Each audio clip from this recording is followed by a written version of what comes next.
시청자 여러분 안녕하십니까? 좋은 아침입니다. 협상을 앞두고 시장이 짙은 관망세를 보이고 있습니다. 간밤에 호르무즈 해협을 둘러싼 긴장감이 다시 고조되자 시장에서도 눈치 보기 장세가 이어졌는데요. 트럼프 대통령이 휴전 연장 가능성에 선을 긋기도 하고 또 이란 당국도 미국의 협상 태도를 지적하면서 그 태도가 바로 협상의 장애물이라면서 생각보다 더 강경한 스탠스를 취하기도 했었죠. 그럼에도 불구하고 반대편에서는 긍정적인 신호들도 감지되고 있긴 합니다. 특히 월스트리트저널이나 뉴욕타임즈, 로이터 통신 같은 주요 외신들에 따르면 현재 이란이 중재국을 통해 협상 참여 의사를 전달한 걸로 알려졌는데요. 이렇게 상반된 메시지들이 나오다 보니 시장 참여자들도 영 방향성을 못 잡고 있는 걸로 보입니다. 결국 휴전 연장 가능성은 낮고 또 데드라인은 임박한 상태라 관망 심리로 지켜보고 있는 듯한데 실제로 미국 시간 기준으로 22일 저녁이라서 며칠도 안 남은 상태긴 하죠. 파키스탄을 향한 벤스 부통령이 이번 협상에서 유의미한 결과를 얻을 수 있을지 지켜보는 게 좋을 듯합니다. 자, 이런 가운데 밤사이 미국 증시는 전쟁 불확실성이 고조되면서 일제히 하락했습니다. 특히 국제 유가가 다시 한번 급등하면서 증시 투자 심리도 다소 위축된 모습이었는데요. 그래도 국제 유가가 반등하고 또 중동 긴장감이 다시 높아졌음에도 불구하고 주가 하락폭 자체는 나름 제한적이었는데 지금 보면 시장도 지정학적 리스크를 경계하면서도 미국과 이란이 결국 타협에 나설 거란 가능성에 무게를 더 두고 있는 듯합니다. 그렇다 보니까 3대 지수도 약보합권에서 거래를 마쳤는데 다우 지수는 0.01%, S&P 500 지수는 0.24% 하락했고요. 특히 나스닥 지수가 오늘은 조금 아쉬웠는데 오늘장 결국 하락 전환되면서 그동안 기록했던 13거래일 연속 상승이라는 이 기록적인 랠리 자체도 중단된 상태입니다. 한편 3대 지수와는 별개로 중소형주 중심의 러셀 2000 지수는 0.5% 오르면서 장중한 때 또 사상 최고치를 경신하기도 했는데요. 시장도 전쟁이 장기화하거나 전면적으로 확산하는 이 최악의 시나리오에 베팅하기보다는 향후 협상 가능성과 기업 실적 그리고 유동성 여건을 함께 고려 중인 걸로 해석됩니다. 결국 지금 시장도 공포에 반응하기보다는 결과를 기다리면서 균형을 맞추고 있는 듯한데 그 균형의 추가 어느 쪽으로 기울지는 주목해 볼 필요가 있을 듯합니다. 자, 이렇게 간밤 마감 상황으로 출발해 봤고요. 더 자세한 채권과 외환 이슈들은 최소영 아나운서와 바로 만나보시죠. 네, 먼저 채권 시장 보겠습니다. 주말을 지나며 해협이 열렸다 닫혔다를 반복했지만 채권 시장은 큰 움직임 없이 조용한 흐름을 보였습니다. 지정학적 리스크가 남아있음에도 투자자들은 당장의 방향성을 잡기보다는 관망하는 분위기였는데요. 거래량도 많지 않았고 금리 움직임도 제한적이었습니다. 보시면 국채금리 2년물은 3.72%, 10년물 4.25%, 30년물 4.88%로 거래됐습니다. 한편 오늘 밤에는 케빈 워신 청문회가 예정돼 있죠.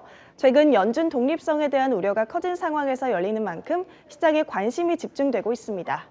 워신은 과거에는 긴축 성향이 강한 인물로 평가됐지만 최근에는 기술 혁신 등을 근거로 금리 인하 여지를 언급하는 등 다소 유연한 입장을 보이고 있습니다. 이번 청문회에서는 정치적 압박 속에서도 통화정책 독립성을 지킬 수 있을지, 또 향후 금리 경로에 대해 어떤 방향성을 시사할지가 핵심 포인트입니다. 네, 다음으로 외환시장 보시죠. 달러 인덱스 장 초반에는 한때 98.47까지 상승하면서 일주일 만에 최고치를 경신하기도 했습니다. 그러다 파키스탄 중재 소식과 함께 협상 기대가 다시 살아나며 상승분을 반납했는데요. 보시면 달러 인덱스 0.05% 하락해서 98포인트에 거래됐습니다. 한편 원달러 환율은 역외 시장에서 소폭 상승하면서 현재는 1,470원에 거래 중입니다. 다음으로 유가는 지난주 5주 만에 최저치로 마감한 이후 다시 상승했는데요. WTI는 5% 넘게 오르면서 배럴당 86달러에서 거래됐습니다. 미 해군이 오만만에서 이란 컨테이너선을 발포하고 또 이후 해당 선박을 납포하면서 긴장감이 다시 높아졌고요. 해협이 재봉쇄된 영향으로 에너지 공급에 대한 불확실성이 커진 겁니다. 한편 유가 전망을 두고는 미 행정부 내에서도 시각이 엇갈리고 있습니다.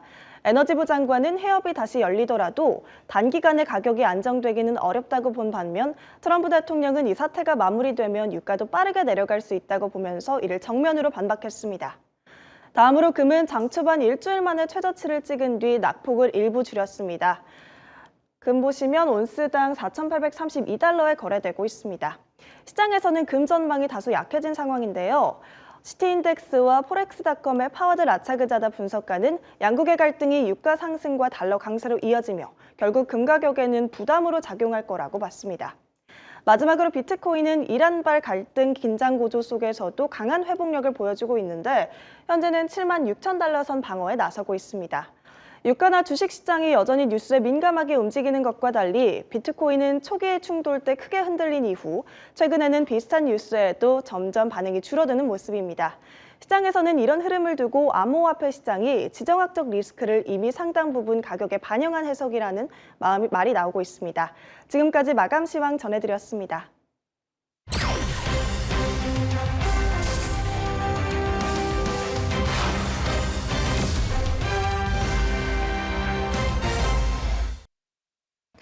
네, 미국 주식 핵심 이슈 짚어드리는 미국 주식 알림 미주알 시간입니다. 간밤 지정학적 리스크가 다시 한번 고조되면서 투심이 다소 위축되는 모습으로 마감했는데요. 다만 그럼에도 불구하고 빅스 지수가 여전히 20선 아래에 위치하면서 시장은 공포보다는 관망세를 유지하는 모습이었습니다. 그럼 첫 번째 섹터 함께 짚어보도록 하겠습니다. 빅테크부터 AI, 소프트웨어, 반도체 기업들 함께 짚어주셔야 될 것 같은데요. 여전히 개별 이슈가 있는 기업들 위주로는 옥석 가리기가 진행되었던 하루였습니다.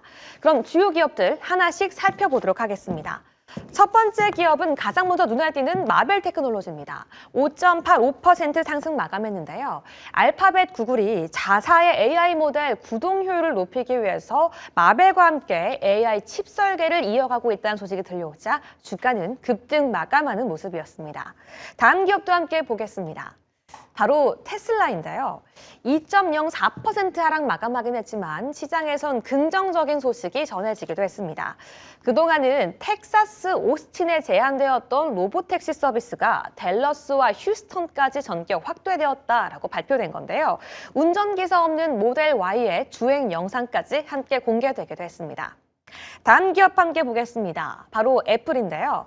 최근 연속적으로 월가의 긍정적인 소식이 전해지고 있습니다.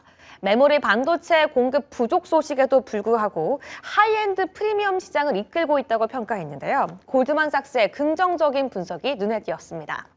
다음 기업도 함께 보겠습니다. 바로 소프트웨어 대장주 어도비도 눈여겨보셔야겠는데요. 간밤 1.71% 마감했습니다.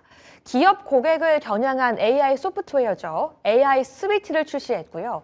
최근 엔비디아의 파트너십까지 함께 부각되며 주가는 2% 가까이 상승 마감했습니다. 그럼 두 번째 섹터 함께 보도록 하겠습니다. 최근 시장에서 가장 뜨거운 감자가 되고 있죠.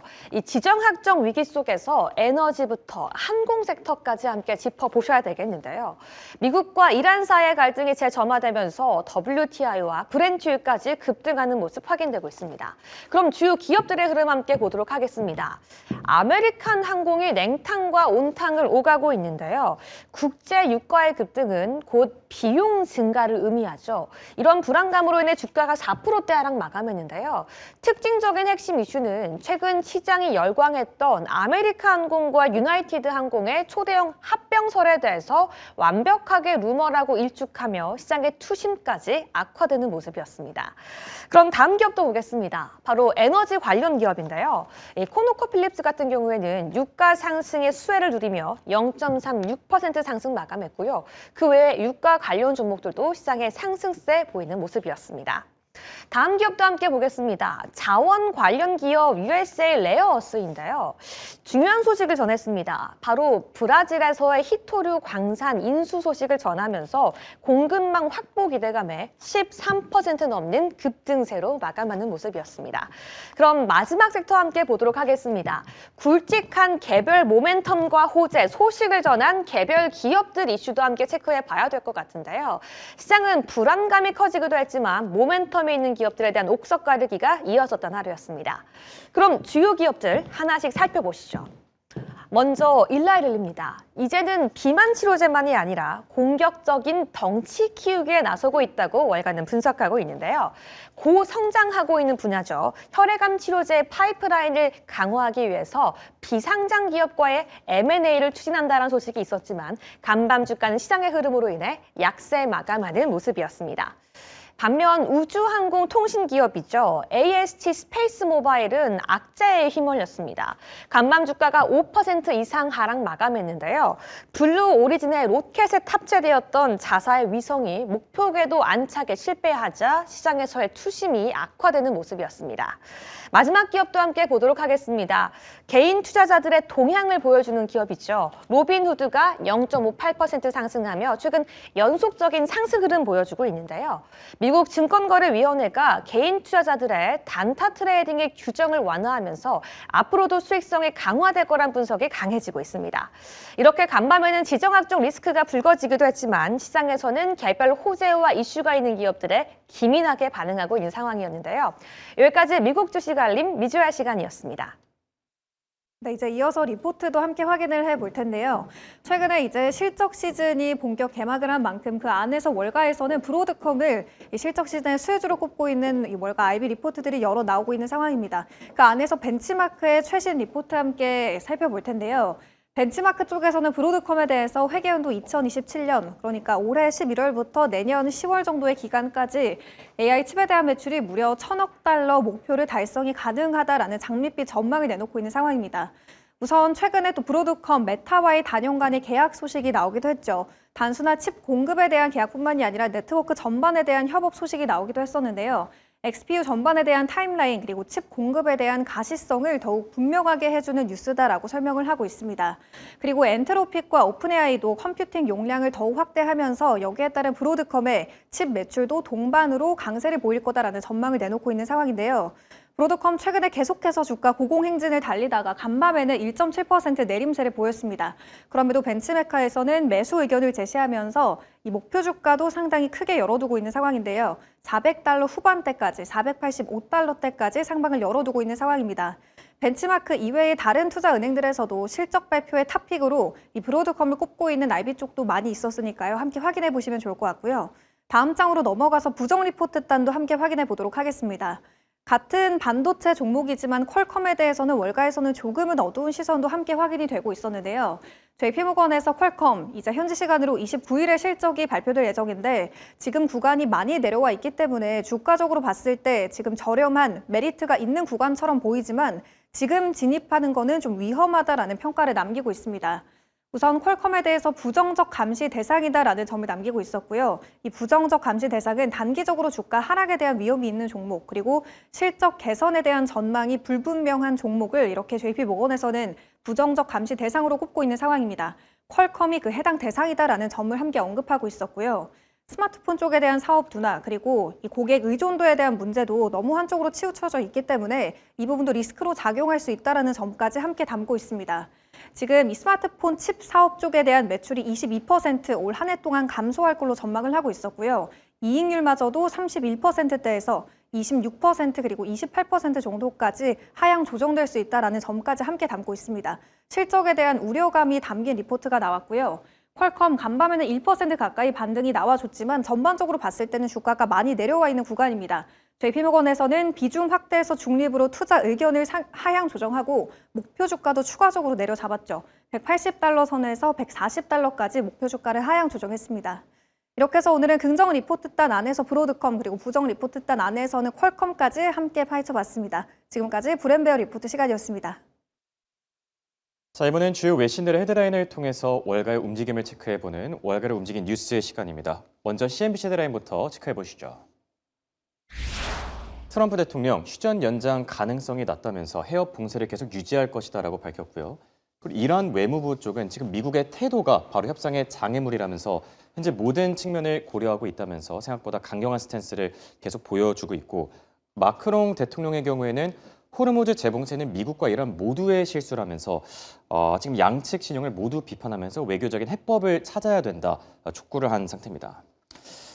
트럼프 대통령 어제는 휴전 기한을 연장하는가 하더니 오늘은 또 하루 만에 입장을 바꿨는데 이게 본인도 좀 헷갈려하는 것 같기도 하고 아니면 이게 의도적인 전략일 수도 있을 것 같은데 우선 오늘은 연장 가능성의 선을 좀 긋지 않았습니까? 네, 그렇습니다. 프랑스 쪽의 이야기죠. 마크롱 대통령의 이야기가 어느 정도는 맞지 않나라는 생각도 드는데요. 양측 모두의 실수일 수도 있다라는 생각도 드는 하루입니다. 트럼프 대통령은 이란과의 2주간 휴전을 연장할 가능성에 대해서는 매우 낮다면서 재차 이란의 합의를 압박했습니다. 대통령은 이날 블룸버그와의 전화 인터뷰에서 지난 7일 자신이 발표한 이란과의 휴전 연장 가능성을 묻는 말에 이같이 답하면서 워싱턴 DC 시간 기준 수요일 저녁에 이란이 휴전이 만료 시점이라고 밝혔습니다.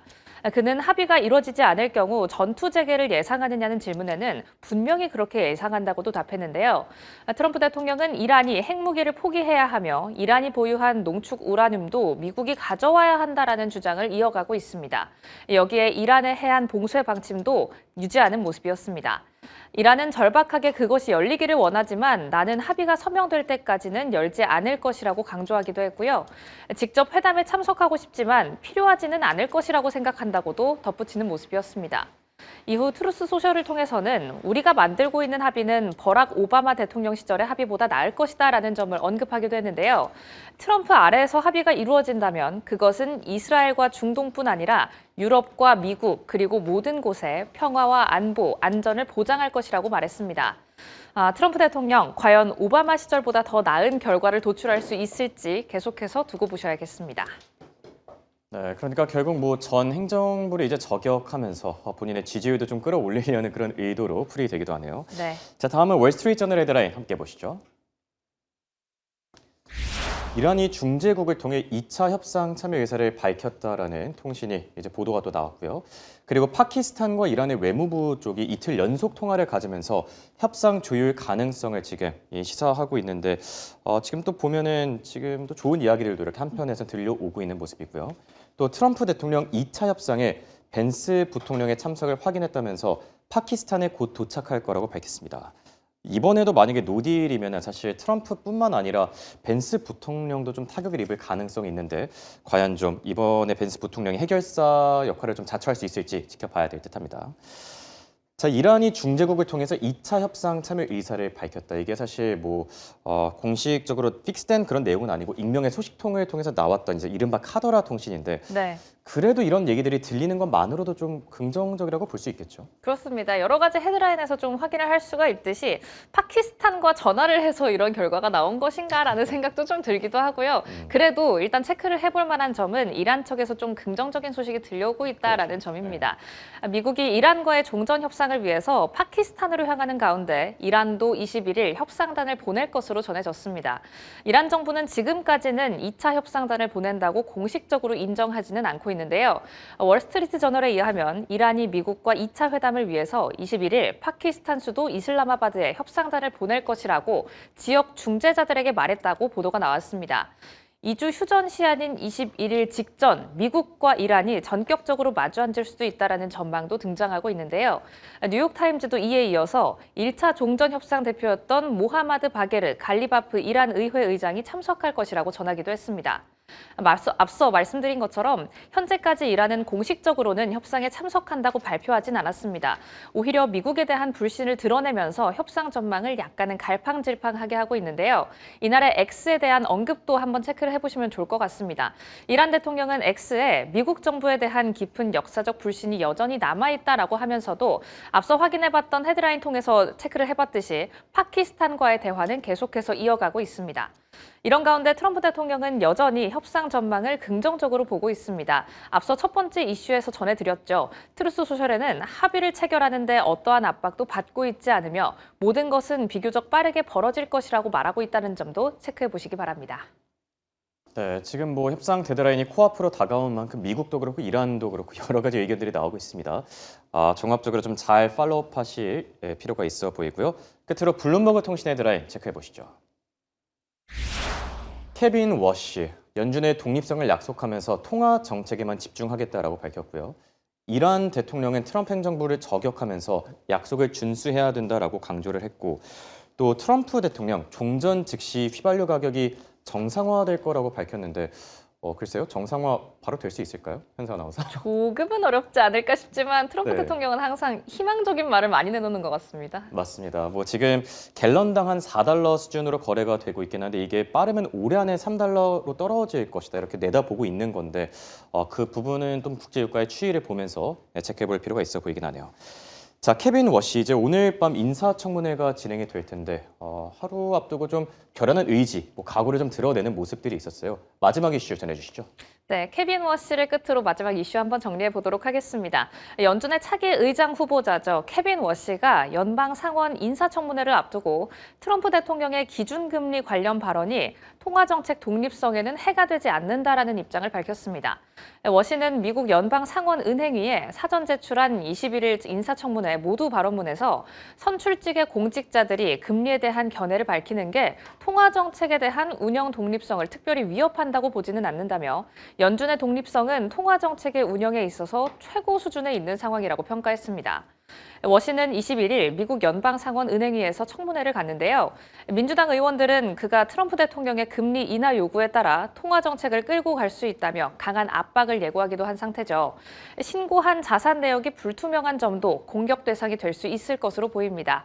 민주당은 워시의 신고 재산 목록에서 그가 투자한 펀드들의 구체적인 투자 내역이 공개되지 않았다라는 점을 계속해서 꼬집고 있습니다. 청문회 이후 워시에 대한 인준 포결이 지연될 가능성도 있는데요. 현재 청문회를 담당하는 위원회는 공화당이 13명으로 민주당 11명보다는 많습니다. 하지만 공화당 내 은행위 소속 톰 틸리스 의원이 트럼프 대통령의 연준 독립성 침해 시도에 강하게 반발하고 있죠. 틸리스 의원은 제롬 파월 연준 의장에 대한 법무부 수사가 끝날 때까진 워시 후보자 인준을 반대하겠다라는 입장인데요. 청문회에서 구체적으로 어떤 이야기가 들려올지 내일 아침까지 지속해서 기다려보셔야겠습니다. 네, 지금 뭐 틸리스 의원이 변수가 될 수 있다라는 지적들도 나오고 있긴 한데 그래도 보면은 좀 무난하게 통과되지 않을까 예상되는 부분이 있기도 합니다. 자, 이렇게 이슈들 체크해봤고요. 내일장은 어떻게 준비하는 게 좋을까요? 주요 일정도 한번 같이 보시죠. 오늘 밤 기준으로 이제 3월 소매 판매가 발표됩니다. 미국인들의 소비 심리를 좀 잘 파악해 볼 수 있겠고요. 그리고 앞서 전해드린 케빈 워시의 청문회, 유동성 장세가 과연 펼쳐질 수 있을지 기대가 되는 부분이기도 합니다. 그리고 주요 기업 가운데서는 유나이티드 헬스가 또 실적을 발표하는데요.